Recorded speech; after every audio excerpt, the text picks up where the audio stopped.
Bwana aliyoko mbele yako ni mtumishi wa Mungu Mchungaji Medadi. Tumefika hapa tuzungumze naye kuhusu alichozungumza Abasi Chionda kwamba Yesu ni hadithi, yaani vitu vya kuaminika lakini havina ukweli ndani yake. Lakini pia alizungumza kwamba dini ni mpango wa wanadamu na wala sio mpango wa Mwenyezi Mungu, yaani haukuwa mpango wa Mungu kuileta dini duniani.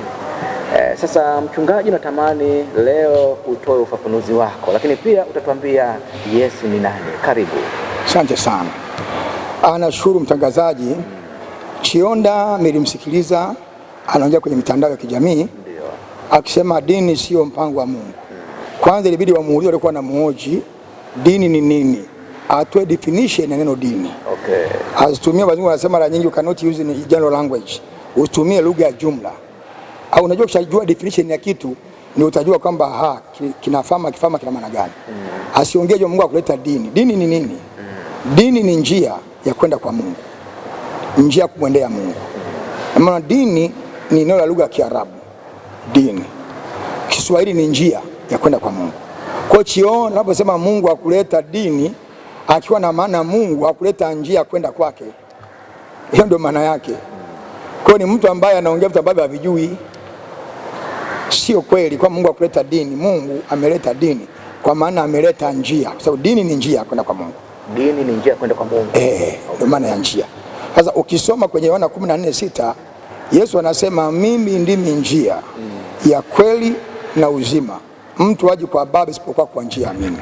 Kwa Kiarabu, neno la Kiarabu pale dini, Yesu angesema mimi ndimi dini ya kweli na uzima, mtu haji kwa Mungu ila kwa dini ya mimi, yani kwa njia ya mimi. Okay. Kwa kama Mungu akuleta dini, mungemuuliza Mungu alileta nini sasa? Maana amesema nakubali Mungu yupo. Mungu alileta nini kwa mwanadamu? Na maana Mungu alipomuumba mwanadamu alimwacha tu aishi kama mnyama. Mungemuuliza. Na dini na taratibu na kanuni zake. Njia kama ukitaka kuja kwangu, njia ni 1 2 3.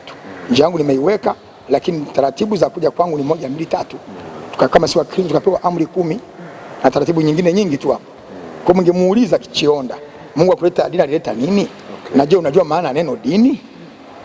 Maana amekuwa akiongea vitu na yeye mwenyewe ana misingi ya maana anayofuatilia yeye. Ndio maana jaribu kupotosha, anasema Yesu ni hadithi za kubuni. Yeye Chionda si wa kwanza, viko vitabu wengi, wasomi wengi wapotofu aliandika sana vitu hivyo. Okay. Kumpinga Yesu. Kama anasema Yesu ni hadithi za kubuni, aenda katamka hayo mbele ya Wayahudi. Mwambie na Chionda Israeli, mwambie jamani ukae pale katika Yerusalemu kwa mnara wa Daudi, mwambie jamani Yesu habari za kubuni kama jana makofi. Okay.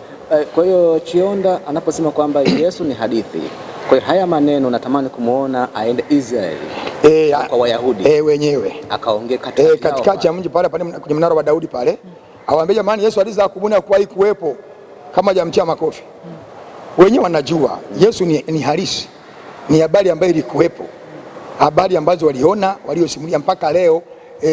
Ishara zake alipokaa, kabla aliyokuwa amewekwa, alikohukumiwa, eneo aliyosulubiwa akatundikwa, alipo mpaka leo. Wayahudi wenyewe wanakuambia kaburi. Wenyewe Wayahudi wanakuambia wenyewe. Alipokuambia kwamba ni habari za kusimulia, habari za kubuni, hiyo ni vichekesho sana. Okay. Sasa yeye kama atakuwa anakataa kwa mfano habari zilizoandikwa kama habari za kubuni, alafu yeye anatuambia habari zilizoandikwa iliandikwa si Afrika mwaka gani? Tunaamini na sisi. Anaweza kuambia habari za kubuni manake. Na hiyo habari naziamini kwamba ziliandikwa, ilikuwa mpambanaji fulani, ilikuwa si kitu kifini fulani, Afrika ilikuwa ni ya kwanza, ilikuwa ni mtu wa kwanza alikuwa Mwafrika, anazituambia habari za kubuni hizo. Maana alikuwa anazungumza kwa mifano na muangalia the way alivyokuwa anazungumza, alikuwa anaonekana yuko serious sana. Kwa mifano ipi? Yeye alikuwa anaongea kwa serious, sio issue. Unachoongea serious kina ukweli, hiyo ndio issue ya ukweli. Yeye anaposema Yesu anaweza kubuni, kwa ushahidi gani? Wakati Biblia ipo, eneo lenyewe lipo, unakwenda wenyewe. Unapokwenda Wayahudi wenyewe, kama ni mtaliwa nakuambia Wayahudi wenyewe. Tufahamu kwanza Yesu ni nani? Yesu ni mwokozi wa ulimwengu. Ni mwokozi aliyeletwa na Mungu kwa ajili ya kuokoa ulimwengu. Okay. Baada ya ulimwengu kutopea kwenye dhambi, na dhambi kawa na nguvu kuliko wanadamu, ndiposa Mungu akamleta Yesu aje kutukomboa kutoka makucha ya shetani. Okay. Kwa sababu shetani ana nguvu na uwezo kuliko mwanadamu. Okay. Yesu akatumwa na Mungu ili aje kutukomboa kwenye utumwa wa dhambi, tuweze kuishi maisha matakatifu. Okay. Yesu alitumwa na Mungu kuja kutukomboa kwenye utumwa wa dhambi. Okay. Kwa maana dhambi na nguvu. Sasa Yesu ana uwezo wa kudhibiti dhambi. Okay. Kwa hiyo ukishamwamini Yesu, ukaingia ndani yake, ukabatizwa, Yesu anakupa zawadi au kipawa cha Roho Mtakatifu kitakacho kufanya iwe ni nguvu ya kukusaidia kushinda vishawishi na mvuto wa kishetani. Yeah. Okay. Kwa hiyo unapomwona mtu kama Chionda anasema kwamba Yesu ni hadithi, unaona huyu mtu kama hayuko sawa hivi? Sio, naona hayuko sawa 100%. Maana tunavyoongea hana ushahidi wa maandiko kwamba Biblia inaweza kubuni, ni hadithi ya kweli. Na najua Chionda sio wa kwanza, nimeambia waandishi. Chionda sio wa kwanza. Chionda kuna watu walikuwa wamebobea, wasomi wakubwa. Kwa hiyo yeye huenda anafuata wale wasomi. Ana hiyo vitabu alivyovisoma, kitabu nacho anasema Christ is my story. Christ is the story. Christ is my eski. Kwamba Kristo ni hadithi. Hicho kitabu nacho kina kurasa kama 400. Ulishakinunua? Kitabu nacho. Kwa hiyo amesoma kwenye amesoma humo. Okay. Na nikasema mwandishi aliyeandika miaka ya 50, right, ningelimuona kwa mdahalo, mbona angekimbia?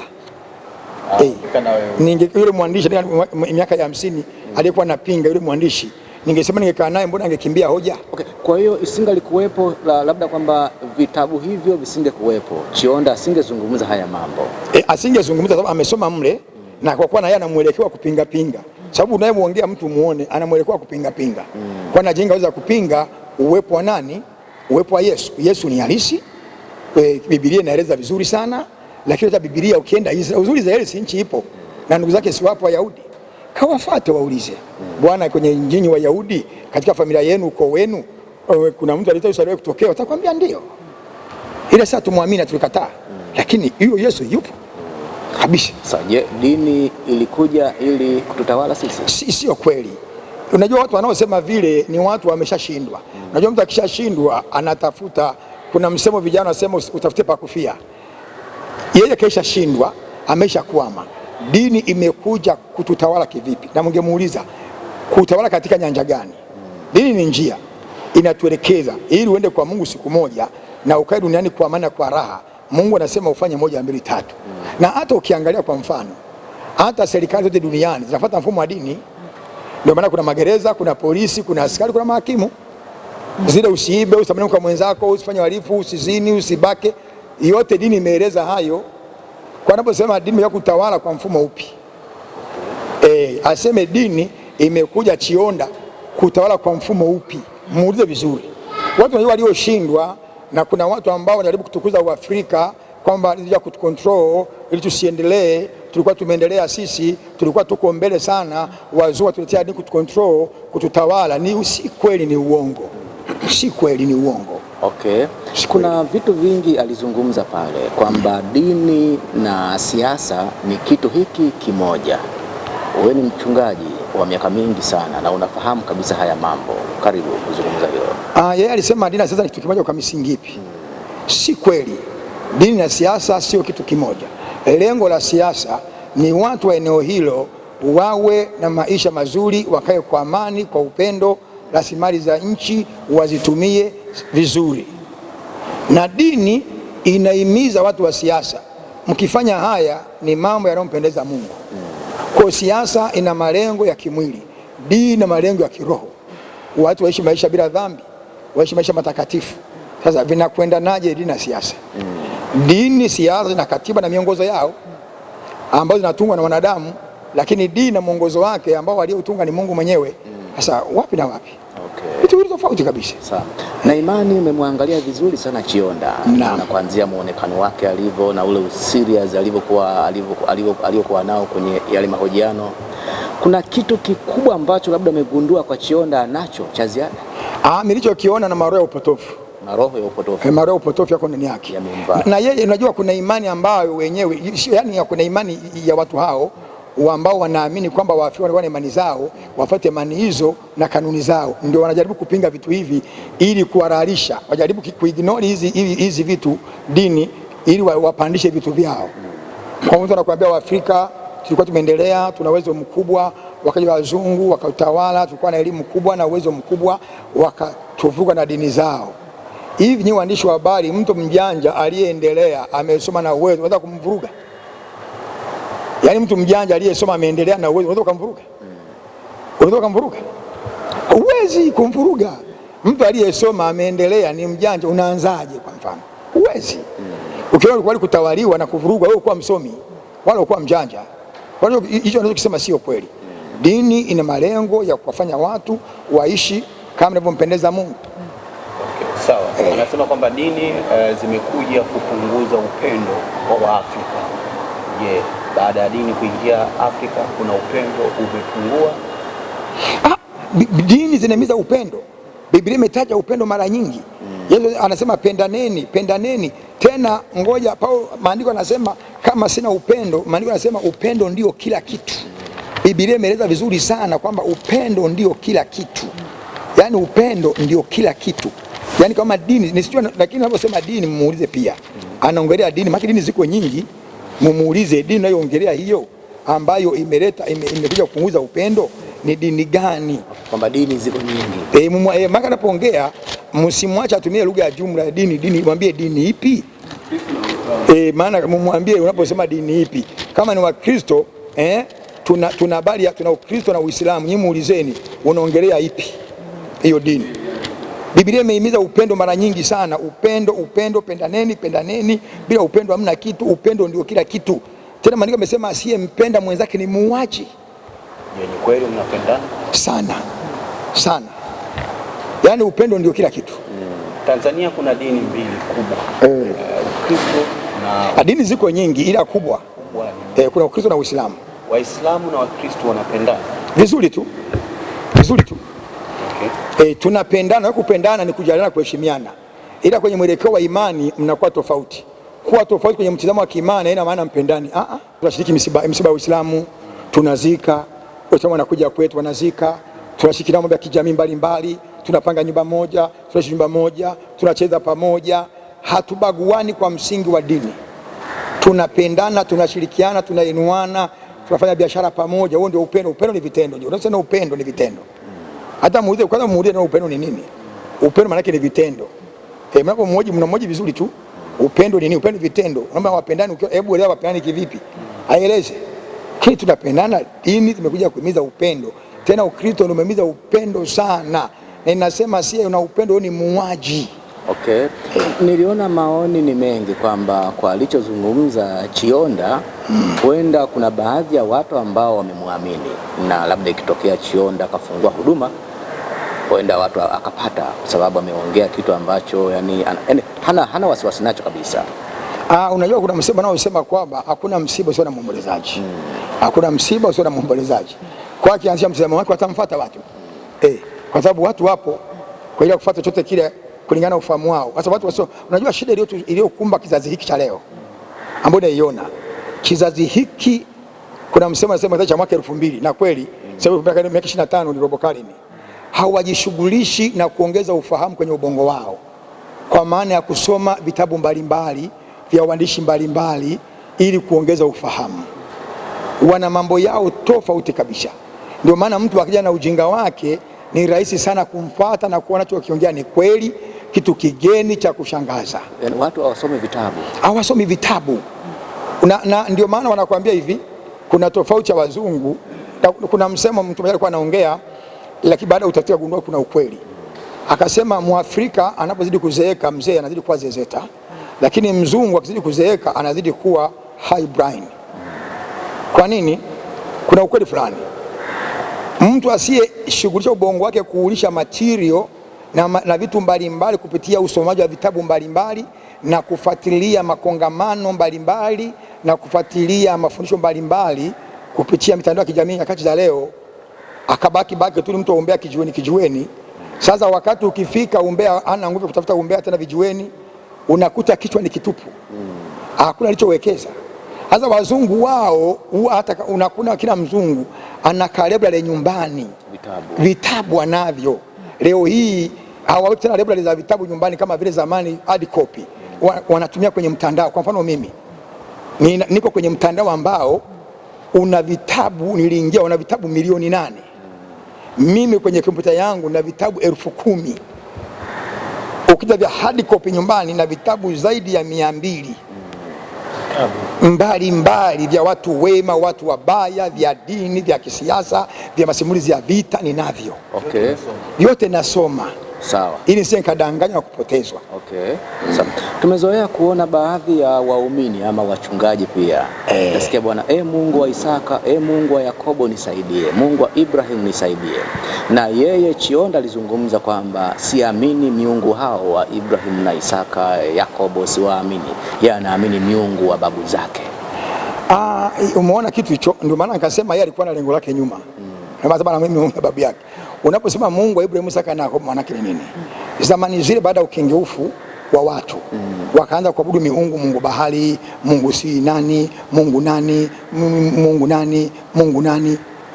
Kila mtu akanaabudu Mungu wake, Mungu wa bandia, Mungu ambao ni miungu ya uongo. Sasa waliobakia wanaabudu Mungu wa kweli, Ibrahimu ndio baba wa imani. Kata ule baba yake na Ibrahimu alikuwa ni mpagani, alikuwa ni mshirikina. Ibrahimu baba yake Tera. Lakini Ibrahimu yeye ndiye aliyechoropoka akawa na maabudu Mungu wa kweli, na akaenda kuishi katika jamii iliyokuwa inaabudu miungu ya uongo. Alikuwa na Mungu wa familia na jina lake, unaona Wahindi, kila mtu ana Mungu wake. Aliyebakia na Mungu wa kweli ikawa ndio kama nembo inayomwakilisha Mungu wa kweli, kabakia Ibrahimu. Baadaye na mwanae Isaka akafuata nyayo za baba yake za kuabudu Mungu wa kweli. Baadaye Yakobo akafuata nyayo za babu yake kuabudu Mungu wa kweli, kwa akatumia kama nembo. Wakati ule ukiuliza na maabudu Mungu wangu, Mungu wangu, Mungu yupi unayemwamini wewe? Kwa Ibrahimu asema huyo ndio mwenye aliomba mbingu na ardhi. Mimi Mungu bahari, huyo siye. Mimi namwabudu Mungu nani Shinto, huyo Mungu siye. Huyu ni Mungu wa uongo. Hiyo ndio ilikuwa maana yake. Kwa hiyo Isaka alikuwa anaabudu Mungu wa baba yake. Yani Mungu wa kweli ambaye ndio tunaabudu mpaka leo. Okay. Sababu Mungu wa baba yake ndiye Mwenyezi Mungu aliumba mbingu na ardhi na vitu vyote. Ndio huyo. Ibrahim. Ambaye Ibrahimu alimwabudu. Okay. Akasimamisha jina lake Ibrahim. Okay. Wengine wote walikengeuka. Wakaanza kuabudu Mungu kama alivyosema mwenyewe Chionda, Mungu wa babu yake. Ukienda kwa jirani yake kijijini na Mungu wa babu yake na yeye. Kwa kila mtu na babu yake. Kwa hiyo kijiji kimoja wana miungu 200 kidogo. Okay. Haya mambo yanapokuwa yanaongelewa, wanaoathirika ni wakina nani?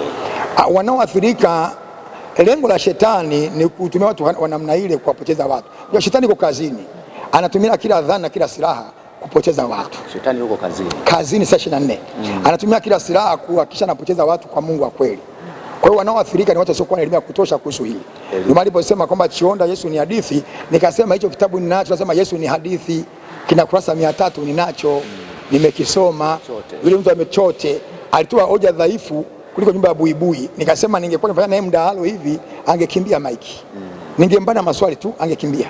Okay. Natamani kukutana na Chionda. Chionda natamani kukutana naye, ndio. Natamani kukutana na Chionda, niongee naye. Haya ile sera zake nimbane hoja. Na akija sio anaongea tu, ni kama dialogue, mazungumzo ya majadiliano. Dini hazina upendo, dini gani? Tu definition ya dini ni nini?